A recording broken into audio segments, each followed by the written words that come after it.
Welcome to the Find Focus podcast. Today we will talk about the real impact of addictive technology on people, society, and the environment. I will interview the artist, activist, musician, and independent filmmaker, Jordan Brown. Hello, Jordan. Welcome to the podcast, and thanks for being here. Hello, thanks for having me. It's a pleasure. Can you tell us a little bit about yourself in terms of your background, education, and your experience with addictive technology? Okay, well, I'm a filmmaker from Melbourne in Australia, and my background with this project it started all the way back in 2009 when I had an idea to develop a film about Google, using Google as a case study to sort of explore issues that I thought was important emerging at that time, such as privacy and surveillance and this concept of one company coming to exercise sort of tremendous influence or even control over the way people access and organize information. So in 2009, a couple of key things that sort of spurred this on was the fact that Google was scanning a bunch of out-of-print books and also just scanning books in general and digitizing books for themselves and sort of creating this online repository of books that they were not only keeping to themselves but monetizing for their own sort of purposes. And it also emerging at that time was sort of Google Street View was becoming quite popular. I think in Australia,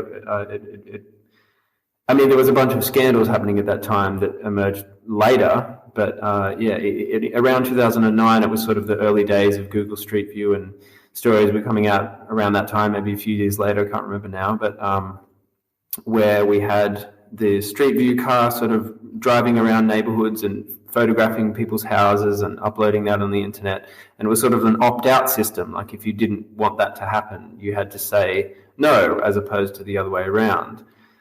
And so I guess I wanted to just explore those kinds of ideas. What does it mean to have sort of one company behaving in this way? But not only that, exerting sort of tremendous control over the information experiences people have online.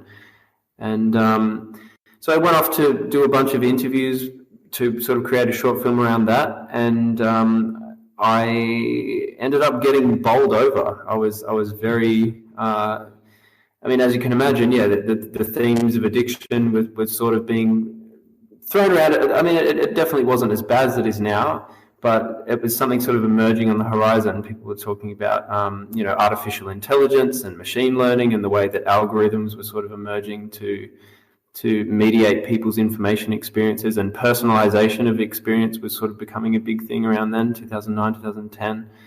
So I think in the process of doing interviews for the film, I realized that I was way out of my league sort of thing. And I learned a lot during the process of interviewing.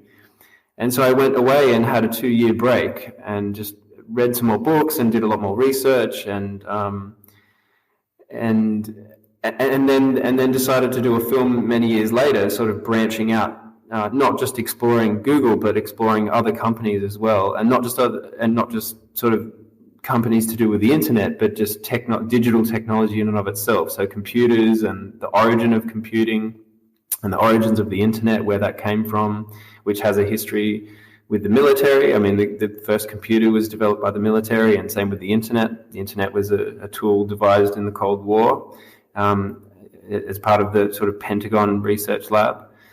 And so I think that interested me a lot more, and the film sort of broke out into this, it sort of zoomed out, that my focus became a lot more, not just widened, but I was interested in the interplay between technology and society, not just sort of a specific set of technologies, but digital technology in and of itself. So I think that's the background of the film and how I sort of was drawn to that.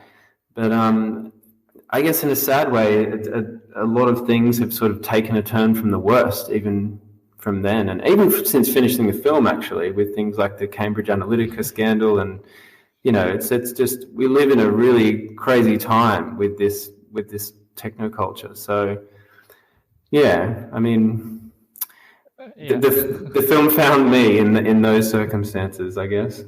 So amazing. Like, what do you think is like the biggest misconception that people have about technology, and especially like the addictive technology of the internet in general?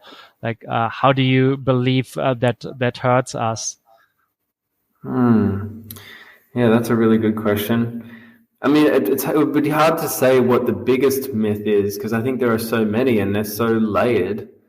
I mean, one of them just quickly would be that, like, this view, this sort of techno-utopian view that digital tools are like liberating, and that the culture that we live in now is more free, or perhaps, we have this concept that we can communicate with anyone and we have all of this information at our fingertips, which in itself is a truth, but I think it's a myth in the sense that the other side of this is that we also have the reality that's emerged and being strengthened right now, where the corporations that provide access to our communication and mediate our communication experiences and information experiences have an influence and control over our lives that, say, the old media models didn't have. Or there's sort of this concentration of power that exists right now that's unprecedented. It hasn't existed before. So I think the myth there is that, yeah, we're sort of living in this era that's different from others, that it's more sort of that the internet has leveled the playing field. And there is a grain of there's a grain of truth to this myth, but I think what we're missing out on there is looking at looking at power, looking at who benefits from this social arrangement. And yeah, we have a handful of companies now that exert tremendous influence over our lives in a way that, the old media models didn't, or the media alliances between corporate and state power that haven't existed in such a influential form that they're in today. Google's close relationship with the United States government, for example, or the way Facebook is used to manipulate elections, or even just to influences people's behavior to get them to buy things, like even on that level. So there are many myths. I mean, I guess another myth we can talk about there is the myth that what we're doing online is free, that all of these services that we use are free. We're not paying any money for them when it doesn't cost us anything. But in fact, that we're paying with our data. We're paying by disclosing very intimate and personal sort of.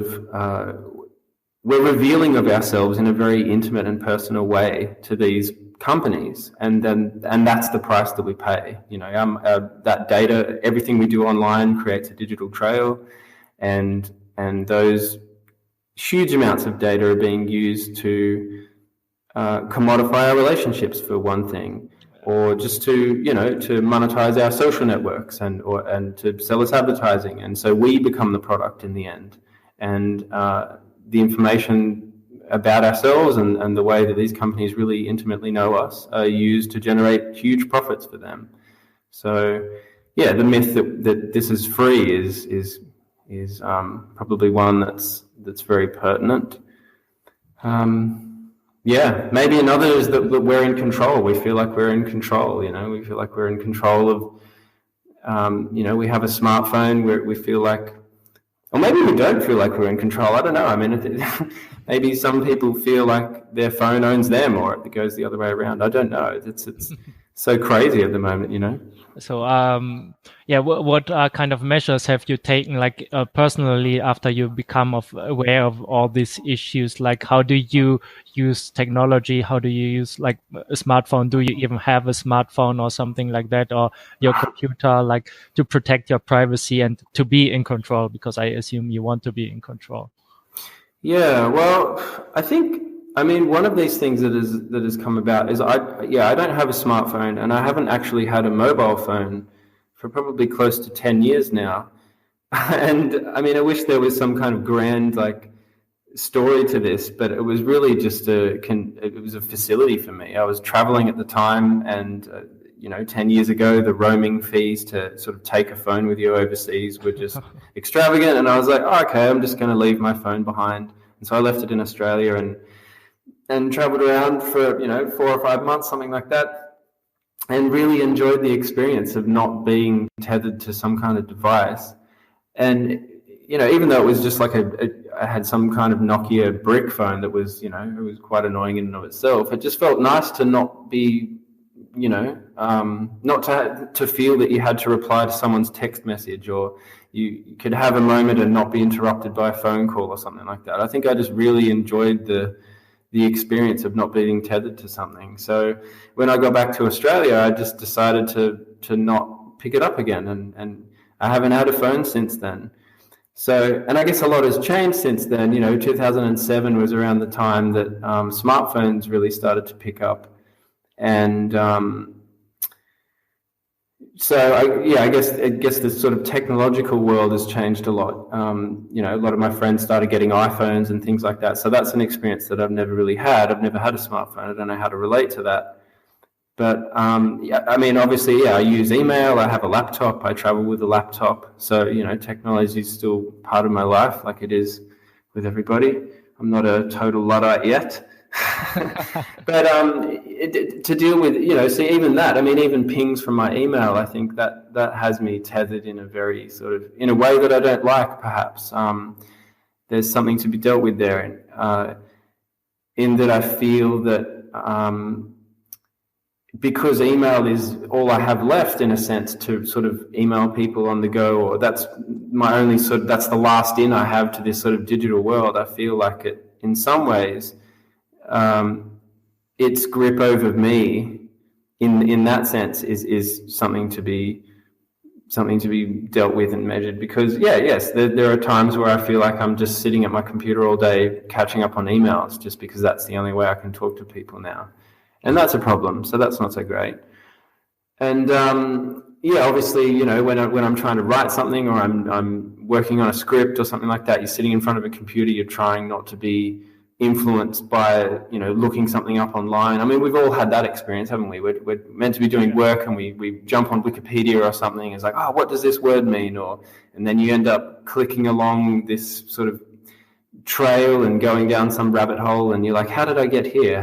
How did I get from this concept to this completely unrelated concept? And 2 hours have gone by. And so I think we can all sort of relate to these experiences of distraction to varying degrees. But I think not having a phone is it helps a little, but the other side of this is that we live in a culture where this is just pervasive. So even my personal choice to not have a phone is still, it doesn't count for much. In fact, other people find it annoying. Other people find it very annoying that they can't reach me on Facebook, for example, or that they can't text me, or that they can't call me, or to tell me that they're running late, or, so it's annoying for other people as well, just because of the way that these technologies have just taken over our whole lives. And one more question, like this podcast is also about like deep work. Do you think like not having a mobile phone or smartphone, like even if it pisses people off, do you think it benefits like your work? For example, like your film, I think it was really awesome, and you did it without any budget or something like that. Do you think like the quality of your work becomes much better because you're not using a smartphone? Maybe that's for other people to judge, but I feel better in creating the work, if that's and in fact, there are some ways in which if I had my time again and did the film again, perhaps I would even remove myself from being in a city while working on the film, just to have really long, unbroken lengths of time to explore all of these really big, complex topics in a way that requires that deep form of thinking, that really unbroken sort of contemplative form of thinking, that you have a lot of space to sort of organize things and form deep understandings with concepts.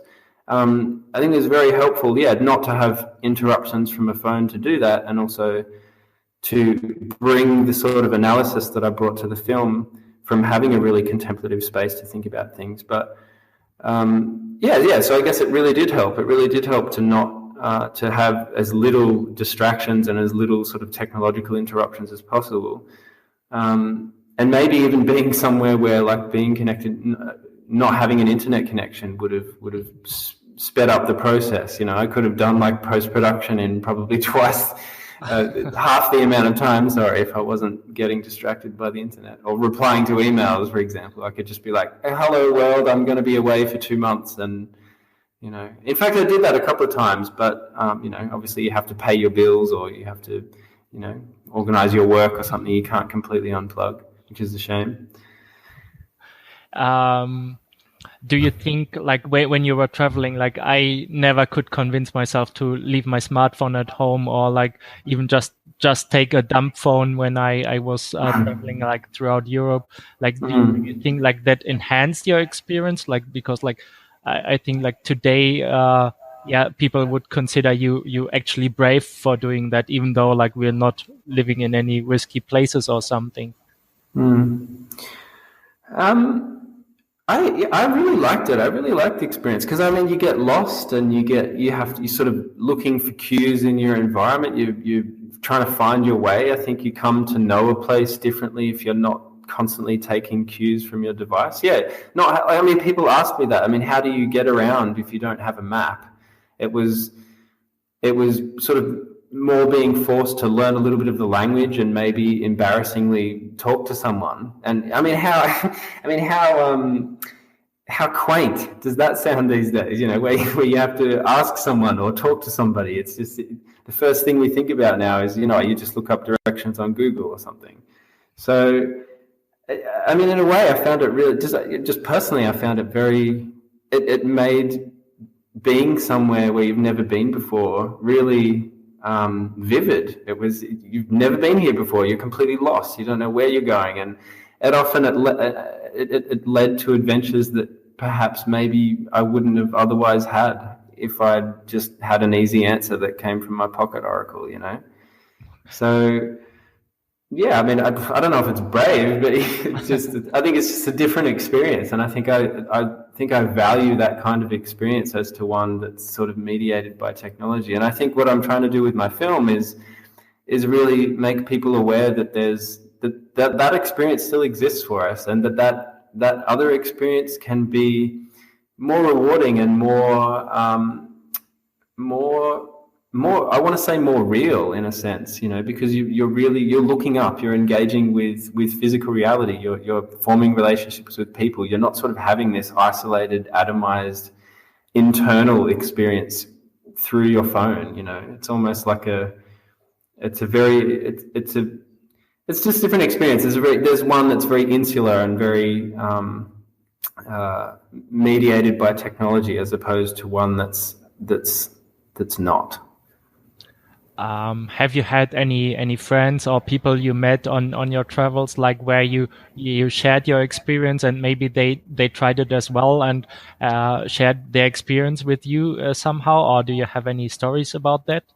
I wish I have. I'm yet to meet someone who hasn't had a phone. I've met people through touring the film that have watched the film and that have had a really good response to it. Say, for example, they're like, I've always felt like I'm checking Facebook too much, for example, and after seeing your film and after learning that, all of these drivers to get me psychologically addicted and to tap into my dopamine reward system, that annoys me, and I want to do that less, and I want to sort of regain my life. I want to have my time back.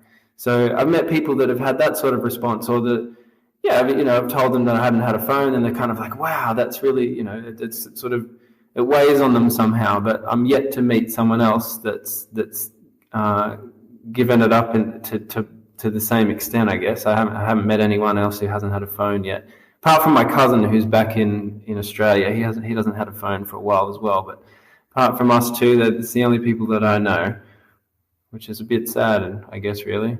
So if there's anyone out there who hasn't had a phone, maybe they can email me and we can share stories. It'd be great. Yeah, as I said, like I wanted to do that, but like somehow I never like there's also like this anxiety, like it's all the studies that phones cause anxiety, even though like we're having way less risk. But yeah, as you said, it's like almost strange that we do not even ask for the way anymore. I remember when I started like playing soccer, and we had to drive to like without Google Maps, and then we just knew, yeah, of course, where the village was, but not exactly where the soccer field was. So we just, yeah, like had to ask people on the street, and this does not happen anymore. Yeah, it seems so odd though, isn't it? It almost seems really weird. Like you're weird these days if you do that. It's very strange. So what kind of view do you have like for technology in general? Like what is a good use of technology? What is a bad use? What is okay? What is not okay in your eyes? Yeah, I don't know. I mean, that's a really good question. I don't know if it's for me to answer too. I think like to answer for myself, I would like to really be using it a lot less even that I'm using it. Because I feel that, I mean, what's behind this is that it almost taps into the myth that I was mentioning before, that we feel like we're in control, is that once we've given over so much of our lives to these technologies, the technologies themselves become in charge. It's like what we were just talking about. You know, the first thing we think about when we're trying to get anywhere is that we ask Google. So really what we've done is we've outsourced our memory and our spatial awareness and our sense of direction. I mean, all of these things, it's just that's in the hands of Google now. And so I think, even just to bring it back to my experience with something like email and carrying a laptop around, I feel that, I mean, I sort of have this dream that one day I'll be able to sort of close all of those portals and perhaps give up technology entirely and sort of return to this notion of true human communities. I mean, it seems like a pipe dream, but I mean, the other half of this is that what it also requires is that I can't do this. I can't do this by myself. I can make all the changes that I like on a personal level, but it's not going to change the society and culture that gives rise and emerges from technology, that interplay between technology and society. So, yeah, it's this sort of grand tension that I can sort of make certain choices to be interacting with technology, but I think the bigger questions exist on the societal level. Like, I mean, do we want to live in the sort of society where there is a company like Google doing the sort of things that Google does, and there is, entities like Facebook and Apple doing the sorts of things that they do? And perhaps I think those questions are maybe a bit more important than maybe on the personal level. Like, I mean, I can choose to sort of spend a certain amount of time, but that really doesn't stop Facebook from doing its Facebooking, So I think one of the things I was trying to do with the film is bring back that sort of social awareness and bring us out of our individualized, atomized, sort of personalized experiences to think about things like community.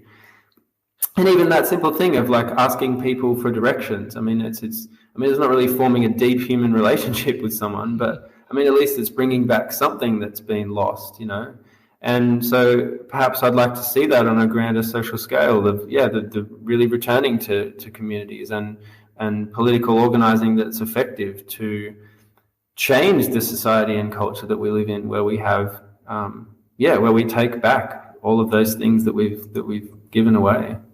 So one thing that would like, what do you think about like people who want to make a living online, maybe start some kind of online business, maybe doing a firm or do some kind of info product, and they need the internet for work or like to feed their family? Like, what kind of technology use would you recommend to them? Like, if it's not completely possible, like, because like for me, for example, I'm selling my software, and I want to build a business. I'm aware of all these issues, but I still want to use the tool. And I think it's a huge benefit as well, even though it's like on a bigger, like really big scale, like it's. Yeah, no, I understand. Yeah, I understand. In fact, I mean, there are many people in my life. I mean, I have many friends and my girlfriend, for example, and other people in my family and close, like other artists that I've worked with. And there's an artist community that I manage and organize back in Melbourne. And yeah, there are so many people that I see that have that run their own business or have a freelancer lifestyle, and that requires them to use technology. And that's one of the things they talk about. It's like, I would really like to leave Facebook, for example, but I can't because I need it for work. Or there are other people that, like, I'd really like to get off such and such, but I need to use it to do uni or something. So, I mean, I really understand that struggle in that, we all have to have some kind of make a living somehow. And there's a tension between, using technologies that you may not necessarily want to use just because you have to make money to, pay to live. So, I mean, I guess one of the ways you could make this slightly better would be to sort of choose certain tools or alternative tools that are, supporting or shooting in the direction for positive change. Like, for example, if you don't want to be on Facebook and you want to sort of retain some kind of social organizing, there are open source tools out there that you could use if you can convince other people to sort of join you in that effort. And that's very admirable. I am friends with people that work on open source software, and there's actually a website called Prism Break, so prism-break.org, which will give you a list of it does a comparison. There's proprietary tools on the left, and then there's open source alternatives on the right that you can sort of choose from. And I think it does everything from sort of web browsers to office productivity software to email to communications tools. It tries to cover a sort of plethora of different facility that you'd use online that you can use open source tools with. So yeah, I mean, I'd very much encourage people to use alternative tools. I think that's a really good thing, and especially tools that are open source and sort of are built with that intention and mindfulness that they don't exist to be monetized, and they don't exist for sort of to prop up corporate power. They're really sort of trying to do the opposite and have a community behind them. I talked about this in my interview with Steve Lambert, the creator of Self-Control software, like to block websites as well, and he released it for open source as well because he's making a living somehow else. But like me as a software creator, I feel like if I would release my software like for free or open source, like it will be very hard to make a living out of it. Like that's also the argument that Jaron Lanier has, like if we're like the problem is not having like proprietary software, like the arguments like that Richard Stallman, the creator of Linux, the Linux kernel, has, but I think we have to find some middle way to really make a living and to really create like making money to create even better software, for example, and better tools, but not having like this huge surveillance system around them, and especially not these huge companies who have like all the data in the world. And like I read I think it was in his book 10 Arguments to Leave Social Media right now, that these companies, like their code is better guarded than all the military code, for example. Yeah, and that's a transition that I'd support. I mean, I think it is important for us to move away from these tools that really prop up corporate power and try and do something else. But I think, I mean, to form a long-term view, I'd prefer to live in a world where we live in a culture and society where there isn't a Google, where there isn't a Facebook, and where there isn't the sort of techno culture that exists right now. I think that's a big question. I mean, how do we transition from here to there? And I mean, one of those ways would be to move ourselves out of it as much as possible. So yeah, it's a commendable thing, definitely. Okay, so what final thoughts do you have about to help and motivate people to get started or care more about the social and environmental implications of this technoculture? Wow, that's a big question. It was the start of it how to motivate people. Is that correct? Yeah, basically how, like, what will people gain if they move out and become more aware of this issue? Well, I hope they gain a sense. I hope they get to gain the richness of their life. I mean, it's kind of like what we were talking about before. When you can choose a different set of experiences. You know, do we want to continue on the track that we are, where we're having all of these, mediated experiences, algorithmically mediated experiences through technology, so we're sort of living our own lives vicariously through the screen? Or do we want to live our own lives as though they're real ourselves and have a real life, So I hope that's something to gain. I mean, the second part of it is, in terms of the environmental consequences, is that, this technoculture has a huge environmental cost. And as we see right now with things like climate change, and we can talk about, huge pressing issues such as like e-waste, or the working conditions for people assembling our iPhones in places like China and like the Foxconn factory, for example, where, many people are getting leukemia and other cancers from being exposed to toxic chemicals that are required to put our phones together, or even the rare earth minerals mining that is required to assemble screens, the coltan minerals that come from the Congo or Rwanda, Burundi, and other places around. And just the environmental cost of rare earth minerals mining itself, like in China, we see huge tailing ponds that have completely decimated the natural environment. So in terms of the environmental costs, there's a real world to be cherished and to be fought for, if we really care about that, by aligning ourselves with these issues as opposed to the technology. We can walk away from this culture and align ourselves and our values with the natural world, with the real world, with our real selves, as opposed to the whims and needs of capitalism and the economic system and the technoculture. So, I mean, I hope that enough in itself would be to get people motivated. It's like, if your own life and the life of the people that you love and the real world that you're a part of, and if that isn't important to you and doesn't motivate you to act, then I don't know how to convince you.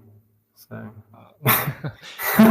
it's like such a complex topic with so many different facets, and yes, and to find, like, as we talked about, like, even finding the right way to deal with it,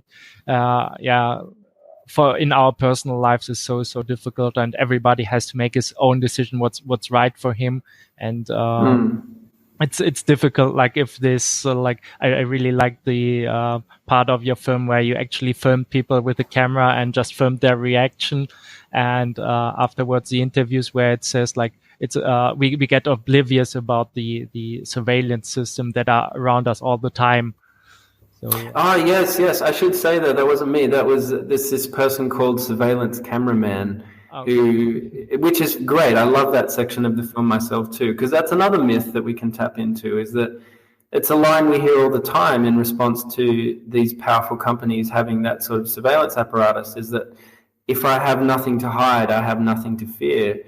And his work is really great because it shows that that's also a myth. It's a lie. It's a fallacy. I mean, what is the difference between the complete proliferation of CCTV being everywhere and that being so normalized that we don't even notice it anymore, and someone standing in front of your face, like filming you really creepily? The difference is that there's a presence of it, and it's not normalized, and people's reaction to it is totally justified. It's like, why are you filming me? What are you doing this? Like, get out of my face, go away. So I think his work is really, I love what he does. I mean, it's very cheeky. It's a very sort of comical but serious way to talk about the surveillance culture, and just it's a very quick way to show how it's been so metabolized into our interfacing with technology that we don't even see that it exists many times. And even then, when we do recognize that it exists, we sort of palm it off as it's not a problem, it's fine, it doesn't affect me. So I think that's a really dangerous mindset to sort of be highlighting. And it's a great moment in the film too. I love it. I love his work. He's got other stuff online too. Surveillance cameraman. You can I will link to it in the resources. Any other final thoughts you would let our listeners to know? Well, I mean, I'm not sure. I mean, as you're saying, it feels like this is a very big, complex topic, and it's kind of hard. Like sometimes I feel like it's hard to talk about these things really, just because they are so they're so big and they're so interwoven, and it's sort of hard to tease out all of the complexity sometimes. So I think we've done a good job so far. We've done pretty well today.